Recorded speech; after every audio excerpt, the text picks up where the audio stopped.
Now let's get to the fun part. I have the crystal light in front of me here. Well, actually I have two crystal lights here, both versions.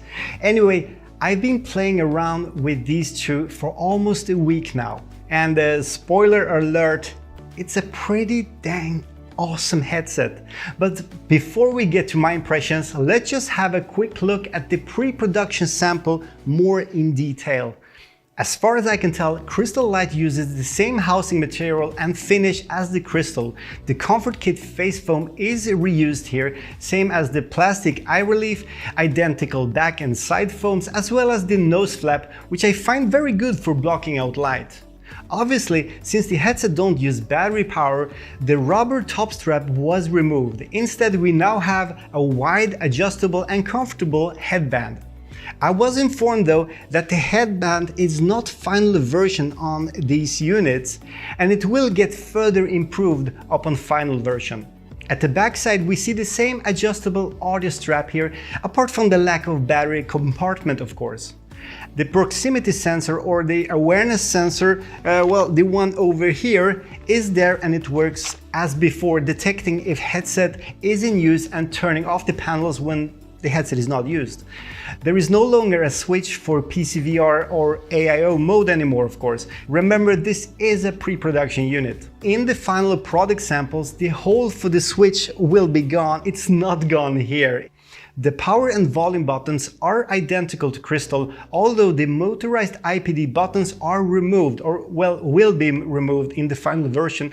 The two microphones on the bottom are the same as the Crystal, and as you can tell, the bottom USB-C port is now gone. The micro HDMI input on top is also removed, since Crystal Light does not support the upcoming wireless 60G AirLink module.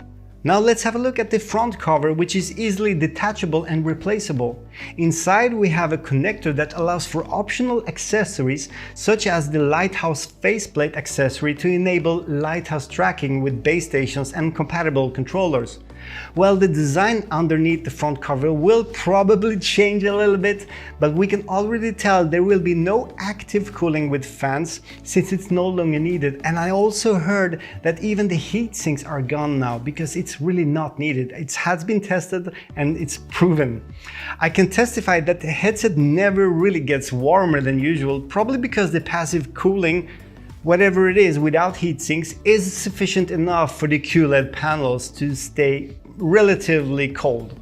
We also see the same 4 cameras on the front used for the inside-out tracking of the headset and the bundled controllers which are included when you purchase the Pimax Crystal Light. The recently released Crystal feature that adds a see-through or a pass-through monochrome view is working just as well as the Crystal Light with the cameras. It's enabled by tapping twice or knocking twice on the headset, but you can also assign a keyboard shortcut or a hotkey for that. Crystal Light is using a new proprietary cable with DisplayPort with a single USB 3.0 and a power supply input. So the power is not provided by USB-C port, but from an adapter connected to the power outlet. You may have spotted this already, but the headset does no longer have the short cable adapter on the left side that was there for faster attaching or removing the cable. Obviously, this is a PCVR only headset, so how many times will you ever need to remove that cable, really? If you still need to though, it's almost just as simple as before. Of course, this approach also removed some unnecessary weight of the headset.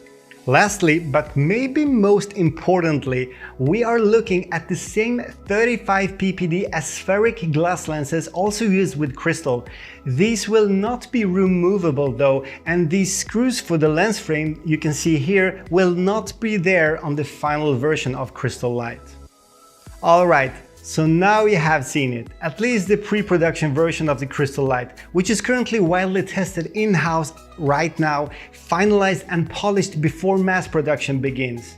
I'm so happy to be here in Shanghai at the Pimax headquarters in the studio room where we actually shot the Pimax Frontier, and I'm here to experience and evaluate this headset and to be the first person to share this information with you.